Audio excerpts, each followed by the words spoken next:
Suit ही नहीं करता इमरान खान जैसा इंडिपेंडेंट लीडर। लेकिन अफसोस ये है कि जो लोकल हैंडलर्स थे, जो लोकल कंस्पिरेटर्स साथ मिले, उस पे अफसोस आता है, क्योंकि जिस जगह पे उन्होंने पाकिस्तान को पहुंचा दिया है वो अफसोसनाक है। 2.5 महीने में मईशत की तबाही हो गई, लोड शेडिंग वापस आ गई, और लॉ एंड ऑर्डर तो ख़त्म हो गया है। पंजाब में क्या एनकी हुई है, जिस तरीके से जुल्म और तशद्दुद किया है पुलिस ने हमारे पीसफुल मार्च पे 25 मई को, वो क्या था? वो एक ये तो सीन लग रहा था जैसे ऑक्यूपाइड कश्मीर में हिंदुस्तान की फ़ौज करती है कश्मीरियों पे। तो ये सारी चीज़ें 2.5 महीने में देखें मुल्क किधर पहुंच गया था और किधर नीचे गिर गया। No confidence succeeds, all will be forgiven, ये वर्ड्स हैं।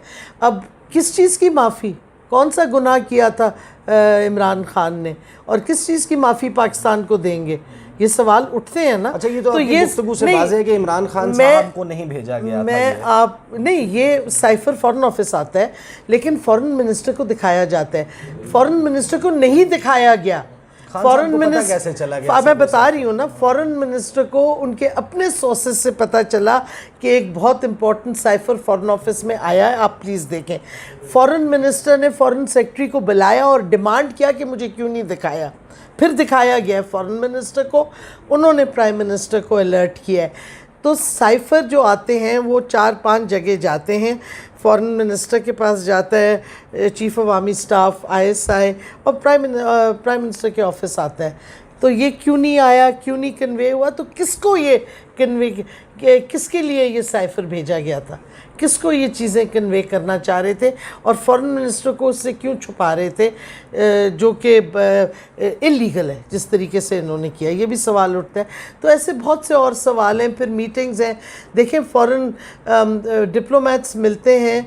When I was human rights minister, मेरे से मिलते थे diplomats relating to human rights issues, या कोई EU के कोई प्रोजेक्ट्स थे जो हमारे साथ जॉइंटली हो रहे थे। लेकिन मुझे बताएं, राजा रियाज को अमेरिकन डिप्लोमेट क्या फॉरेन पॉलिसी के लिए मिल रहे थे? किस लिए मिल रहे थे? नूर आलम को फॉरेन पॉलिसी के लिए मिल रहे थे, मिनिस्ट्री तो उनके पास नहीं थी, तो किस वजह से मिल रहे थे? और ऐसे और बहुत सी डेट्स हैं, इंशाल्लाह हम अगले 2-3 दिन में ये वाज़े कर देंगे कौन किसको कब मिला। तो ये सवालात बहुत से उठते हैं। फिर आपको पता है सुप्रीम कोर्ट पे सवाल उठता है कि जब सदर Pakistan, highest office of the land, chief justice को लिखता है कि आप इन्वेस्टिगेट करें, तो क्यों इस पे इनएक्शन है? मेमो गेट पे तो आपने सुओ मोटो ले लिया, जो कि एक वाइट पेपर पे छपा हुआ था विद नो सिग्नेचर, तो इस पे क्यों नहीं सुप्रीम कोर्ट एक्शन ले रही? पूछने वाला सवाल है। फिर एक डिस्टर्बिंग क्वेश्चन आता है कि जो पार्लियामेंट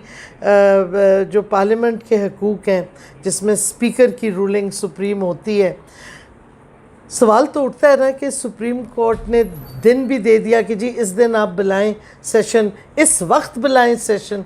इस माजरत के साथ, with the best respect, highest respect for the supreme court, ये पार्लियामान का काम है टाइम फिक्स करना, स्पीकर का काम है डेट फिक्स करना।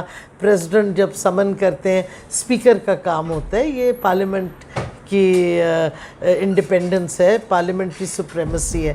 तो ये बहुत से देखें ना, इसके साथ कितने सवालात लिंक होते हैं। अच्छा, वाइल इमरान खान साहब वो स्टिल इन पावर, बहुत सारे डिसीजंस हो रहे थे जिनके ऊपर ये क्वेश्चन बनता था कि असल में ये फैसले कर कौन रहा है, ऑर्डर्स कौन पास कर रहा है। Who do you think was calling the shots? किस चीज़ की बात कर रहे हैं? फ्रॉम ये जो सुप्रीम कोर्ट में हो रहा था, उसके अलावा बाहर वैन्स का पहुंच जाना, कंटेनर लग जाना, डी चौक का ब्लॉक हो जाना, ये तो सवाल हम भी पूछ रहे हैं। ये वो दिन है जब हुकूमत गिरती है जी। तो जाहिर है अब किसने भेजा पुलिस वैन्स को, किसने क्या किया, ये सारी चीज़ें पूछने वाली हैं ना। तो आप इन्वेस्टिगेशन होगी तो ये बातें सारी निकलेंगी।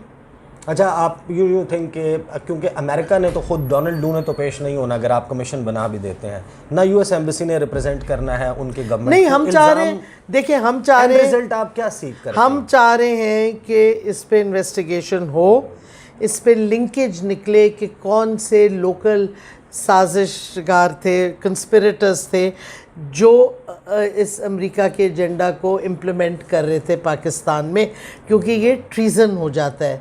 तो हम देखना चाहते हैं किसने ट्रीज़न कमिट किया, किसने किस हद तक इन्वॉल्वमेंट की, کس نے کیا رول پلے کیا. یہ قوم چاہتی ہے جوابات, کیونکہ ملک کی حالت دیکھیں کیا ہو گئی ہے.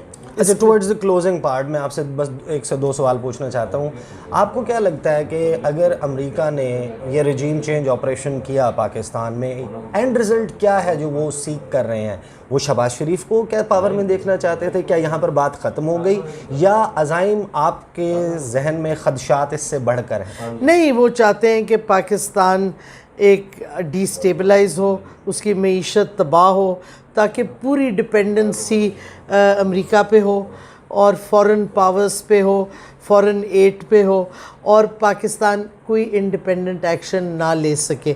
میں صرف آپ کو ریفرنس دوں گی, آپ 2006 کا پلیز وہ بلڈ بارڈرز والا آرٹیکل ہے redrawing the new Middle East, Ralph Peters کا, وہ پڑھ لیں. اس میں پاکستان کا نقشہ جو وہ چاہتے ہیں eastward of the Indus انہوں نے چھاپا ہوا ہے, پورا گریٹر بلوچستان بنایا ہوا ہے, اور عراق جارڈن, کیا کہتے ہیں, ایران ایک شیعہ عرب سٹیٹ بنائیں گے, اور پتہ نہیں کیا کیا پلانس تھے.